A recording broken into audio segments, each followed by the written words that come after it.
Hey guys, how are you? Welcome back to my channel. It's me, Steven. That was Buddy. Eleanor is downstairs taking a nap. Yeah, Buddy did not want to be on camera, as usual. But hey there, how are you? Welcome back to my channel. It's me, Steven. And if you've never been here before, I have a sneaking suspicion the topic and the title of this video is going to attract some people who have never been to my corner of YouTube. So welcome, welcome, welcome. To my people who have been here with me before, this is going to be a bit of a surprise to you, and then I'm going to try and focus on one topic.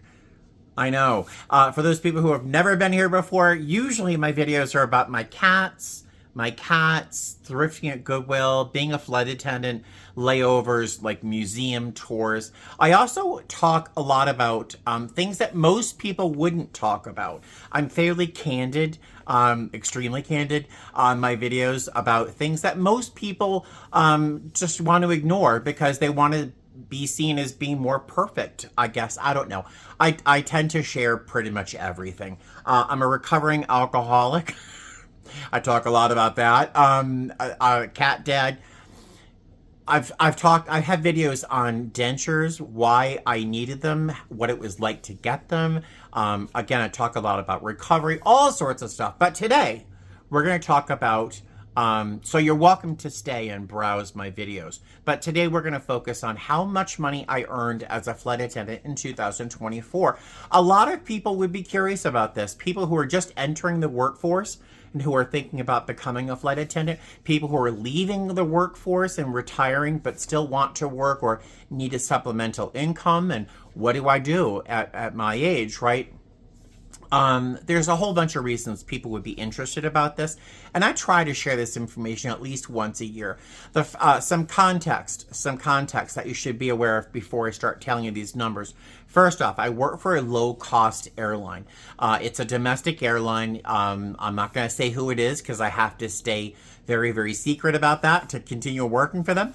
I work for a low-cost airline in the U.S. I love my airline. I love my job. I love almost everybody who works for the company. And I just love everything that the job offers. There's so many pros to the very few cons. It's a fantastic job, but money is not one of those reasons that I would count as a pro. The first year I started here, I made $19,000. Yep, $19,000. Our starting pay rate is like 20 something, $22, something like that. And a lot of other airlines, the legacies start at 30 something. So with my airline, you don't earn a lot of money at first, but I'll tell you, what we get at my airline is a work-life balance that is unmatched by any other airline. I have to tell you, I can drop my entire month as a line holder. I can drop my entire month. I mean, most other airlines you're required to work a significant amount of time. There's just so many things I love about my airline that I'm really dedicated, and I'm very grateful that they gave me an opportunity to work here. But I do work for a low-cost airline, so the starting pay is very, very, very low. It took me a number of years, 4 years, I think, to arrive at like $28 an hour at that time. We've had 2 contracts since, so that's given me a significant pay raise. I forget what I'm making right now, probably close to $45 or $46 an hour plus change, plus per diem. Per diem, this is something else that should be in context here. Per diem on a trip that's over 24 hours is tax-free, which is very nice. So you won't see that here. Anything under 24 hours, that per diem is like a turn, that per diem would be taxed. What else should you know? I work about 85 to 95 hours a month. If you're not a flight attendant, that is a full-time job. The number of hours that we're credited for and paid for are just when that boarding doors open to close, and then when it opens again. I mean, all the other time, delays, sits, boarding, deplaning, canceling, blah, blah, blah, we're not paid. What else? Some airlines get like half pay during boarding, but I'm not going to fight for that. I'd rather get my hourly pay. What else? What else should you know? I think that's it. I think that's enough for foreplay. Let's talk about the real deal, the numbers. I'm going to go over the significant boxes in my W-2 form, which I have. W-2. I've got it right here in front of me. So, the big one, drum roll, and this makes me very happy.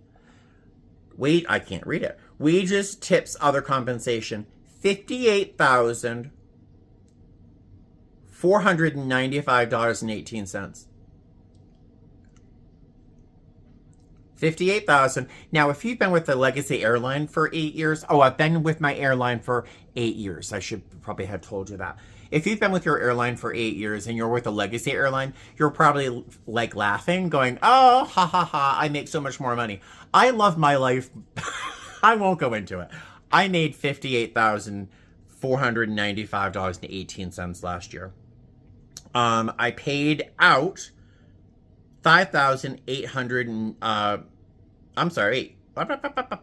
federal income tax. Federal income tax, $7,369.56. Social Security tax was $3,626.70. Medicare, $848.18. And those are the big numbers. So, yeah, now 58,000 change. Plus, I earned probably $8,000, $7,500, $8,000 in per diem last year, and that's not taxed. Nice. And what else? And that's what I've earned as a flight attendant in 2024. I didn't do the math. I probably should, but you can probably do that too. In my mind's eye, I'm just happy. It's been probably 12 to 15 years since I've earned this much money in 1 year. The first few years as a flight attendant here in Las Vegas were tough and hard because but you know, now I'm gonna veer off topic here because I am very candid about what I share on my YouTube channel, and if you've been with me for a long time, you're probably celebrating with me and that I earned this much money last year, because you know that 8.25 years ago, I was living in a minivan in Tampa, eating and surviving on $2 to $4 a day. I would go to 7-Eleven and they would have a deal for $2. You get 2 slices of that pizza, that horrible 2 little teeny pieces of pizza, and a big gulp for $2 in tax, $2 plus tax. Or I would get, when I worked at High Water Clays in St. Pete, I would go to CVS and they had 2 cans of beefaroni, Chef Boyardee beefaroni for $1 when it was on sale. I would put 2 cans of that in the dashboard of my van. I would go to work at this clay warehouse I worked at, and when I came out for lunch, it was so hot in the summertime that beefaroni was hot inside the can, and I would just have to eat it, open it up and eat it with a spoon in the driver's seat, because that was my house. I lived in my 2000, was it a 2002 or 2004 Ford Freestar White? But I was living in a minivan just over 8 years ago. 8 years ago, 8 years ago, January 10th, I was offered my CJO with my airline, conditional job offer. March 1st, I went to training, and March 27th is when I graduated training, I think. And that's when I started accumulating my longevity at work and blah, blah, blah, blah. What I'm trying to say is I think I'm almost middle class now. I'm almost middle class. Now I do owe probably $150,000 on my condo. I lease my car. My biggest spendings, the money I spend the most on would be internet, which is like $100 and change. My car, which is probably close to $650 a month, or $600 a month, including insurance and the car payment because I lease. I mean, my life is fairly affordable, but outside of requirements like cell phone, things like that, my biggest spending is like Goodwill thrifting, and because I have like 80 pairs of shoes, and my cats. And I eat out a lot. I eat out like 90% of the time, which is not good. So this next year, one of my goals is to save money. And when I'm earning this much, it should be fairly easy for me to do that, right? So my goal is to sell more on eBay, save more of my income, and enjoy my life. I love my life. And I love that you guys stopped by and spent a few minutes with me on my YouTube channel. If you've not been here before and you're looking for a visit with a middle-aged gay Democrat cat daddy, hi, who loves to thrift, who loves to talk about his cats, who loves museums and recovery meetings, feel free to come back. I would love to have you. And I think that's it for today. Thank you for joining me. Thank you for celebrating with me. For those people who have been here before, my subscribers, you know the journey I've been on. And I couldn't have arrived here without you, because you guys have supported me through this entire journey, and you still do, which is crazy. So blah, blah, blah.